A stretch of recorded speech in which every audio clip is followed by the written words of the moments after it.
오늘 우리에게 주시는 하나님의 말씀은 시편 15편 1절에서 5절 말씀을 우리 한 절씩 교독하겠습니다. 시편 15편 1절에서 5절입니다. 주님, 누가 주님의 장막에서 살 수 있겠습니까? 누가 주님의 거룩한 산에 머무를 수 있겠습니까?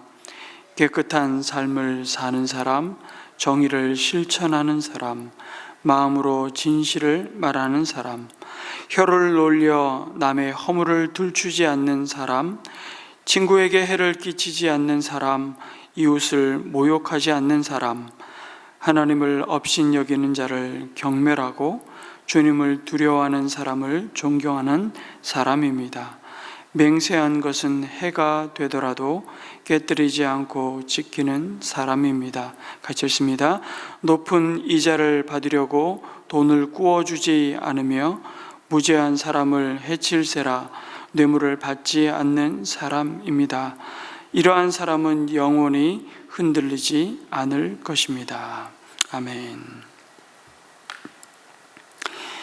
오늘 함께 읽은 시편 15편은 누가 하나님의 장막, 하나님의 거룩한 산에 거할 수 있는지를 묻는 질문으로 시작하여서 그런 사람은 영원히 흔들리지 않을 것이라는 그 확신과 주님의 약속으로 끝나고 있습니다.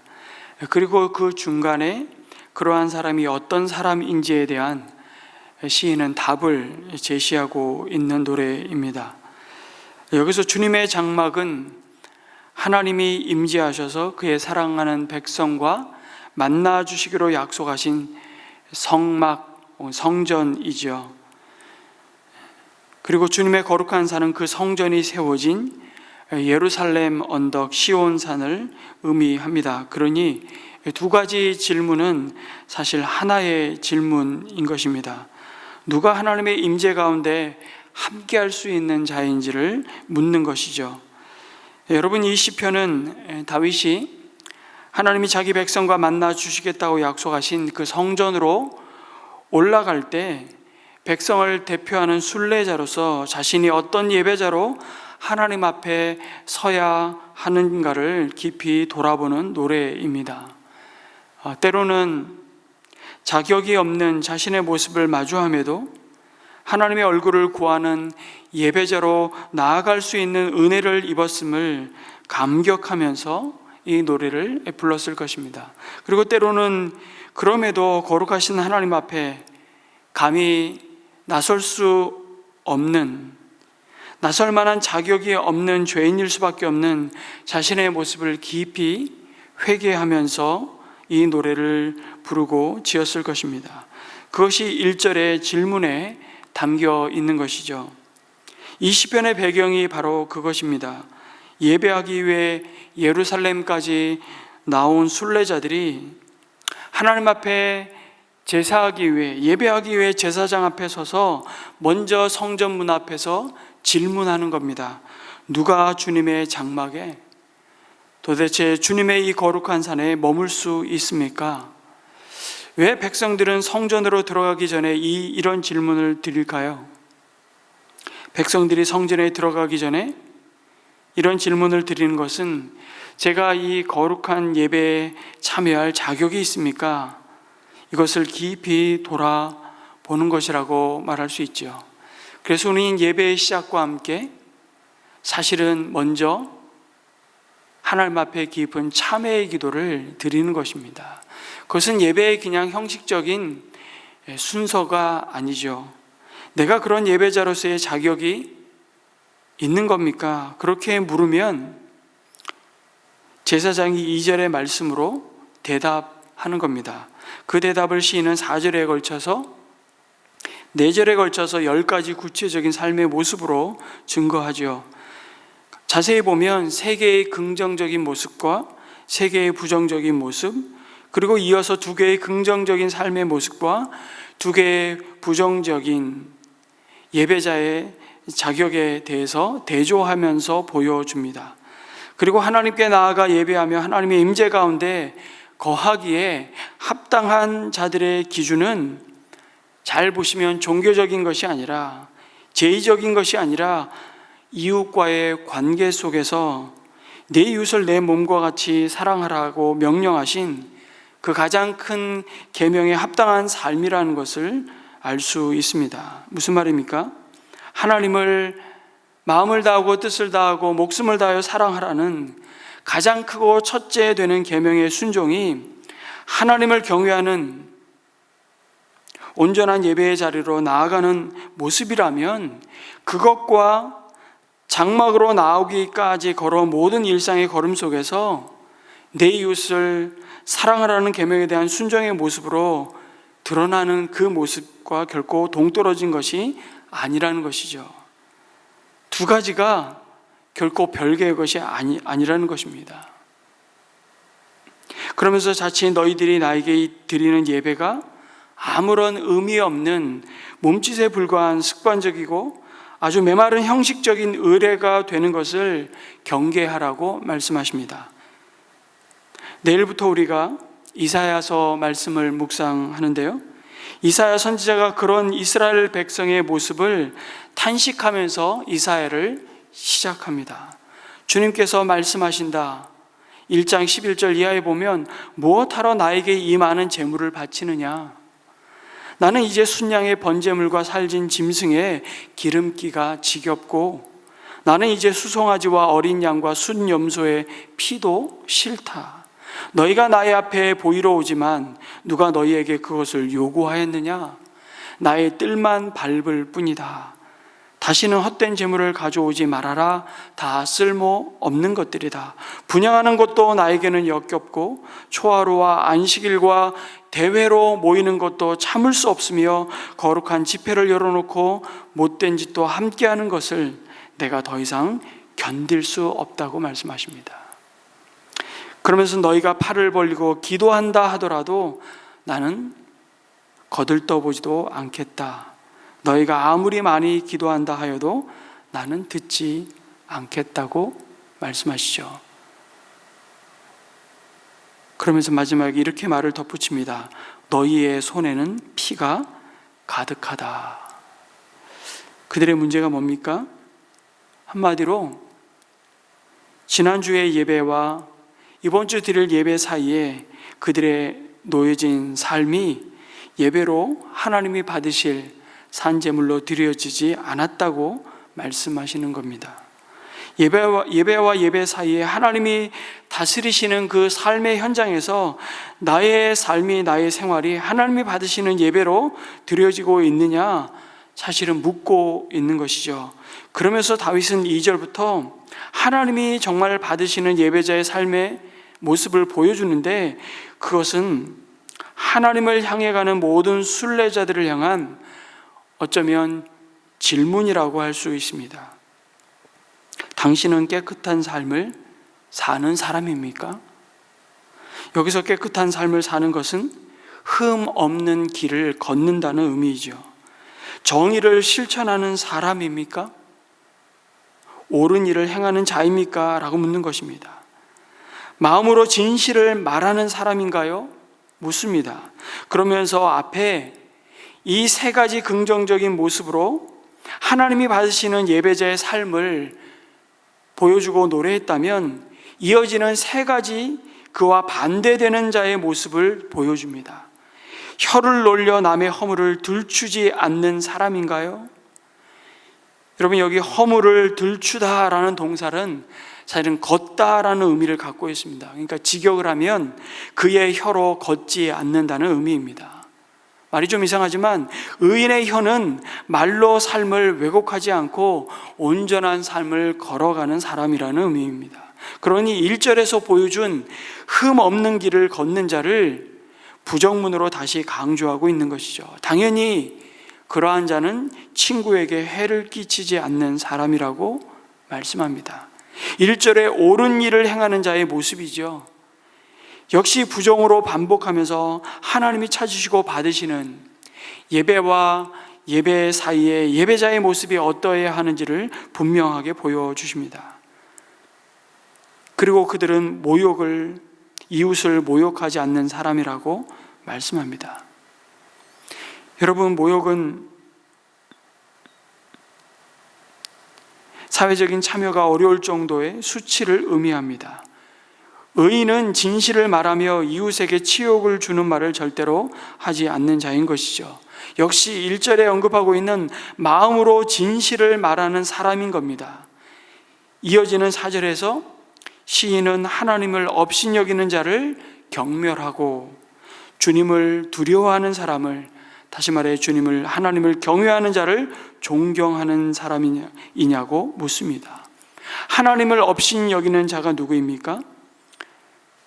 이거를 직역을 하면요, 하나님께 거절된 자를 의미하는 것입니다. 곧 악인들이죠. 그러니 하나님을 삶으로 예배하는 자는 하나님이 거부하시는 자를 자신도 함께 거부하는 사람입니다.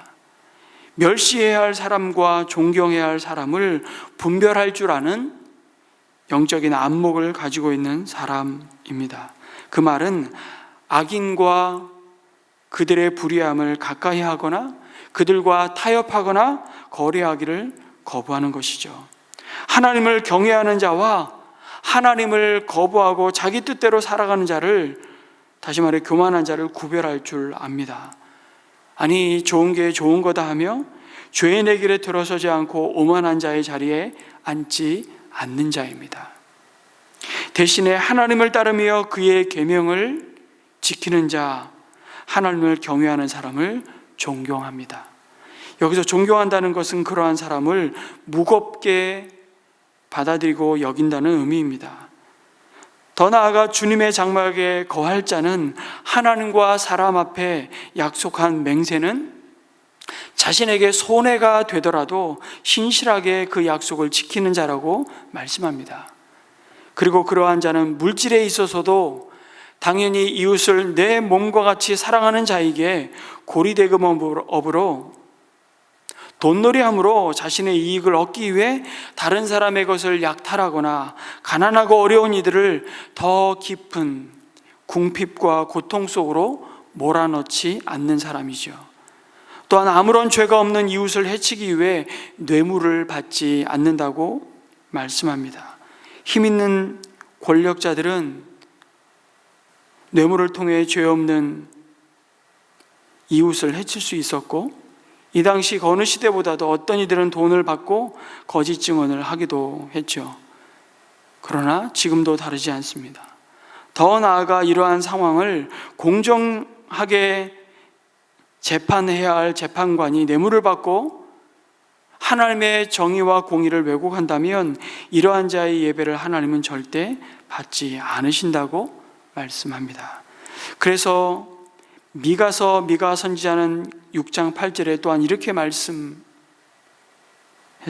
사람아, 주께서 선한 것이 무엇임을 내게 보이셨나니 여호와께서 너희에게 구하시는 것은 오직 정의를 행하며 인자를 사랑하며 겸손하게 너희 하나님과 함께하는 것이 아니냐.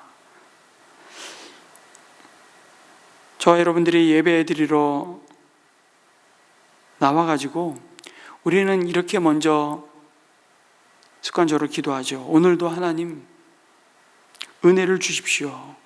그런데 이렇게 기도하기보다 먼저 우리는 오늘 다윗의 이 시의 고백, 1절에서 고백하는 이 고백을 먼저 하나님 앞에 드리기를 소원합니다. 하나님, 저는 예배자로 자격이 있습니까?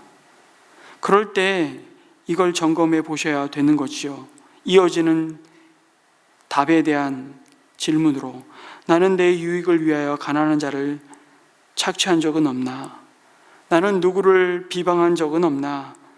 나는 과도하게 지금 누구를 미워하고 있는 건 아닌가? 이게 하나님, 저는 예배자로서 자격이 있는 자입니까?